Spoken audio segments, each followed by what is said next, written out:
Okay, today I'm going to be reviewing the Walther Pk380. Alright, let's get you set up here. See if we can see that. That'll work for me. Okay, so here we have the Walther Pk380. It's obviously chambered in 380, which is a self-defense type round. It's a little smaller than a 9mm, roughly the same size. I've been told it's exactly the same size, but just with not as much powder propellant behind it. But it'll do the trick for you. You get a total of 8 shots with this one, and if you want to use one in the chamber, you can walk around with 9, which is plenty for me. The gun is clear.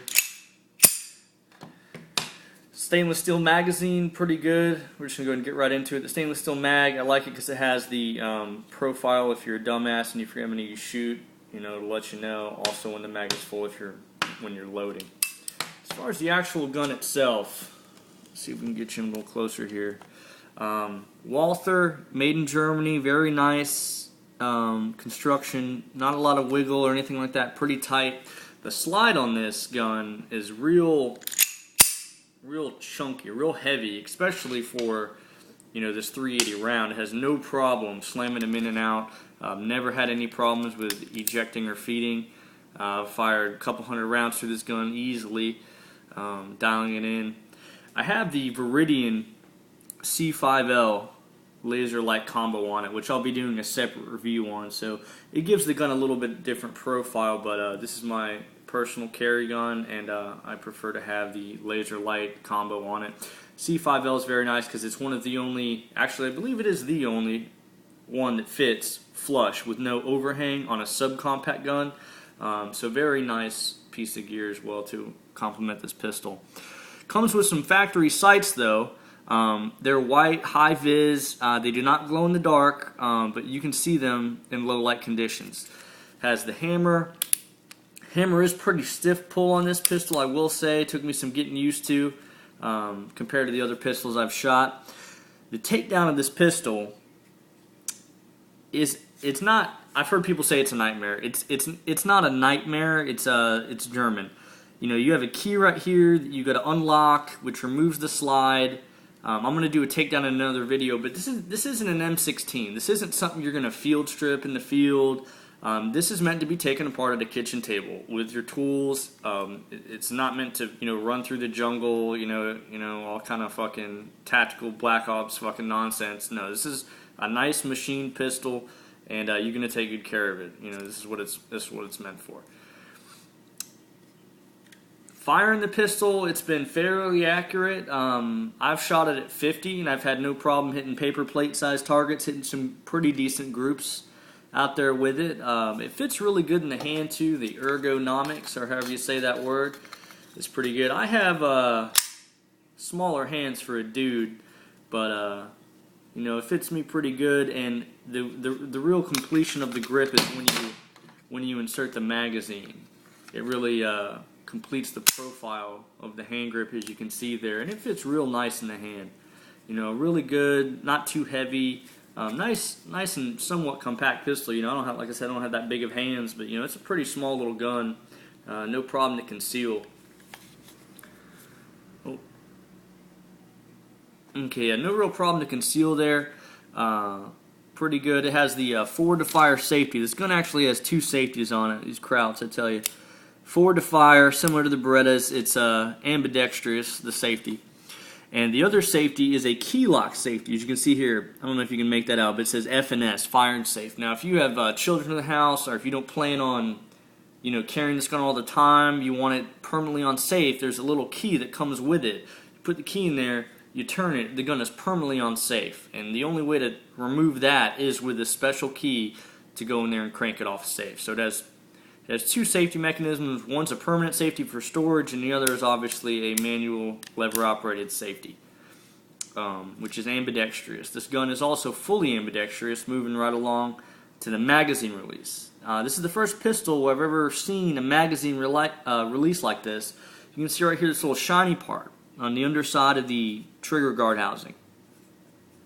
And what that is, it's a little lever that slides down. So you can either hit it with your thumb like this, push that lever down. I'm just going to do it from the other side right now so you can see the lever move. But that's it. That's all you do right there is that little lever. You can see it move right there. Some people use their finger. Some people use a combination of both to pull it down. I personally just, use the thumb. But it's shooter preference there. But it's pretty unique. It took me some getting used to, but I kind of like it now. I'm used to the button safety right there, and I have small thumbs, so I got to cock the gun a little bit to the side when I do it. So I just, cock it like that. One drawback of this pistol, and I'm not sure if it's even a drawback yet. I keep beating this fucking thing up. Not even sure if it's really a drawback, but you're firing and you run out of rounds, you're out of money, you cock it back, the magazine, the slide locks to the rear there with an empty mag. So what do? You do a magazine change. You empty the magazine. Now I only have the one magazine on hand here, so I'm just going to put a round in it. Put 2 rounds in it for some weight. Might as well go 3. So you got some rounds right here now in the mag. Now you put the magazine in the gun, and there is no slide release either side of the gun. There's no way to send the slide forward. The only other way, there's 2 ways to do it. The way to send the slide forward, which is a drawback I would say here, is you have to use your other hand, which you would have to use to reload anyway, but you can't do it with the same hand. So you actually have to pull the slide back the extra, it's very short, I would say 1/8 of an inch. That's all it is, and let it go. And that's going to chamber your round. There is a way to get around that, which is growing on me. A buddy of mine showed me. And that is to, well, first you got to have an empty mag to lock the magazine back.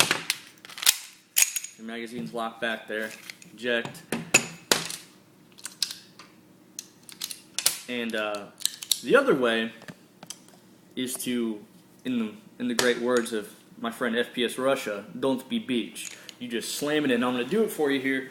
So you're firing, you're firing, you're firing, you're firing. Eject the mag, fresh mag, slam in. Look at that. You see how light and fast that was? And one pull of the trigger, you're ready to go.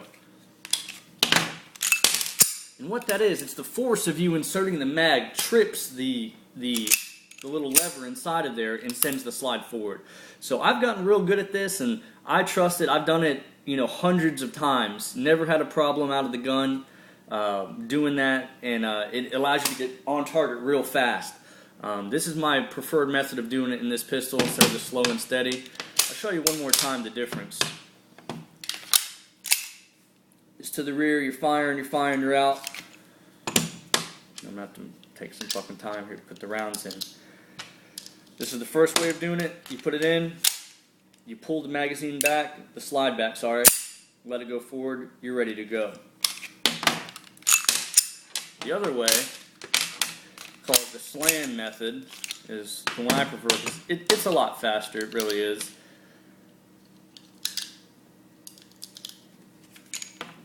Okay, you're out, you slam it in, and you're going. And there is a round chambered. And another good thing about this gun, speaking of a round chambered, is it has got a little gap right there. I don't know if you can see that little shine of gold, but that's, yeah, there you go. That's the end of your round. So you can actually visibly see if there's a round in the chamber or not in this gun, which is another nice feature. Tearing it out. But other than that, I think I've hit everything. I've probably butchered it. One more thing I wanted to touch on is the trigger brake on this gun. Really nice.